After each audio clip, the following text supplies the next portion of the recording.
திருச்சி அரசு மருத்துவமனை ஸ்கேன் ஊழியரை தகாத வார்த்தைகளால் பேசி காலால் எட்டி உதைத்த சட்டக்கல்லூரி மாணவி கைது செய்யப்பட்ட சம்பவம் பரபரப்பை ஏற்படுத்தியுள்ளது. கூடுதல் விவரங்களை செய்தியாளர் தினேஷ் வணங்கிட கேட்கலாம். தினேஷ் வணக்கம். அரசு மருத்துவமனை ஊழியருக்கும் சட்டக்கல்லூரி மாணவிக்கும் ஏற்பட்ட மோதலுக்கான காரணம் என்ன? தற்போது மாணவி மீது எஃப்ஐஆர் பதியப்பட்டு கைது செய்யப்பட்டிருக்கிறாரா அல்லது விசாரணைக்காகவா? என்ன நிலவரம்? வணக்கம். அதாவது திருச்சி அரசு தலைமை மருத்துவமனையில் ஸ்கேன் டெக்னீஷியனாக பணியாற்றி வருவர் வில்லியம் சார்லஸ். இவர் நேற்று வழக்கம் போல் பணியில் ஈடுபட்ட போது திருச்சி அரசு சட்டக்கல்லூரி பயிலும் மாணவியான கிரிஜா என்பவர் தனது உறவினர் ஒருவரை ஸ்கேன் செய்வதற்காக அழைத்து வந்துள்ளார்.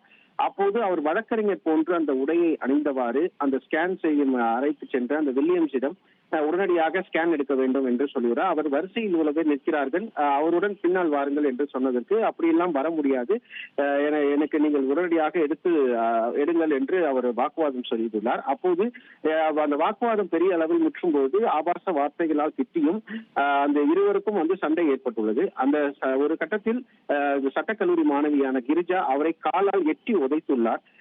மேலும் அதை எட்டி உதைத்த பிறகு கடுமையான வார்த்தைகளால் அந்த வில்லியம்ஸை திட்டியதோடு திட்டியுள்ளார். இந்த காட்சிகள் தற்போது சமூக வலைதளங்களில் வெளியாகி இருக்கிறது. இதன் அடிப்படையில இந்த வில்லியம் சார்லஸ்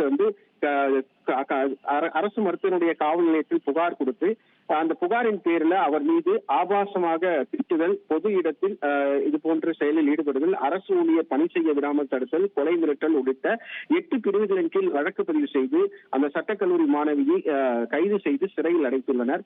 இந்த குற்றம் சாட்டப்பட்டுள்ள கிரிஜா இதே போன்று இந்த வழக்கறிஞர் ஒரு உடையில அணிந்து கொண்டு திருச்சி மாநகர காவல்துறையும் காவல் அதிகாரிகளையும் போன்று இது போன்ற பொது இடங்களில் அரசு அதிகாரிகளையும் இந்த மிரட்டும் தோணியிலேயே தொடர்ந்து செயல்பட்டு வருகிறார் என்ற ஒரு குற்றச்சாட்டும் தொடர்ந்து எழுந்துள்ளது. அதன் அடிப்படையில் தற்போது அந்த மாணவி கைது செய்து சிறையில் அடைக்கப்பட்டுள்ளார்.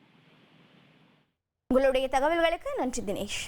ட்ரெண்டை ஃப்ரெண்ட் ஆக்கிக்கோங்க. தந்தி டிவியின் சப்ஸ்கிரைபர்ஸ் அண்ட் ஃபாலோவர்ஸ் குடும்பத்துல நீங்களும் இணையுங்க.